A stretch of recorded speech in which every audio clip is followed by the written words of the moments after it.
L'apôtre Paul déclare « Je puis tout ». Comment? Par Christ qui me fortifie. Philippiens 4, 13.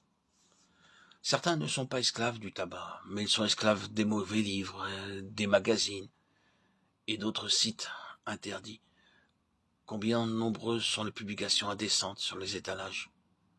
Parfois les titres semblent convenables et séduisants, mais c'est la même lubricité, le résultat est le même et le châtiment sera le même. D'autres sont esclaves de l'argent. Ils diront n'importe quel mensonge et ils feront toutes sortes d'actions malhonnêtes pour obtenir plus d'argent. D'autres encore seront avides de pouvoir.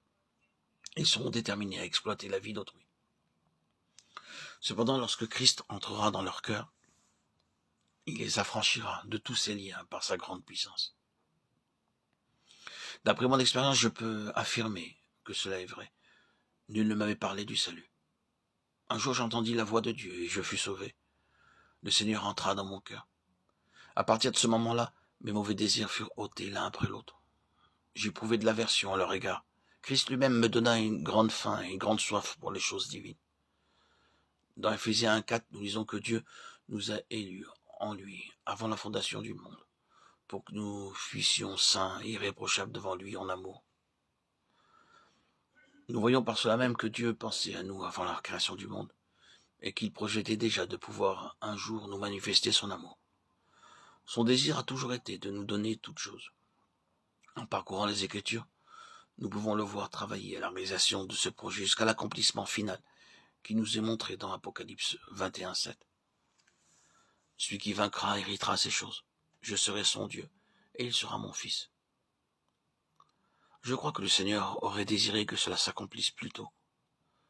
Mais son dessein fut retardé à cause de la venue du péché à travers la désobéissance d'Adam, ce qui causa tant de pertes pour lui-même et pour toute l'humanité.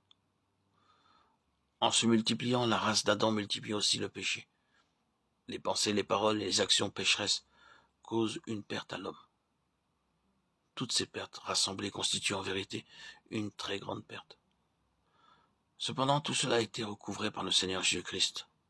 Tout d'abord, il accomplit ce recouvrement dans l'Église en la remplissant de sa plénitude, et après cela, il l'emploiera comme l'instrument d'un autre recouvrement. Les 7 noms qui désignent l'Église, Ecclésia, le corps de Christ, l'homme nouveau, citoyen des cieux, la maison de Dieu ou la famille céleste, l'édifice ou le temple de Dieu, l'épouse ou la femme de l'agneau. Tous ces noms nous révèlent le septuple dessein que le Seigneur a résolu d'accomplir dans l'Église et par l'Église. Lorsque le dessein sera pleinement accompli, toutes les pertes causées par le péché seront entièrement recouvrées. Dans cette grande œuvre du recouvrement, Dieu désire faire de nous ses co-ouvriers, à l'image des membres d'un corps humain qui apportent leur contribution pour la réalisation des plans et des désirs de la tête. C'est pourquoi nous sommes appelés d'un second nom, le corps de Christ. Dieu a élevé son Fils, il a tout mis sous ses pieds, et il l'a donné pour chef suprême à l'Église qui est son corps, la plénitude de celui qui remplit tout en tous. Ephésiens 1, 22, 23.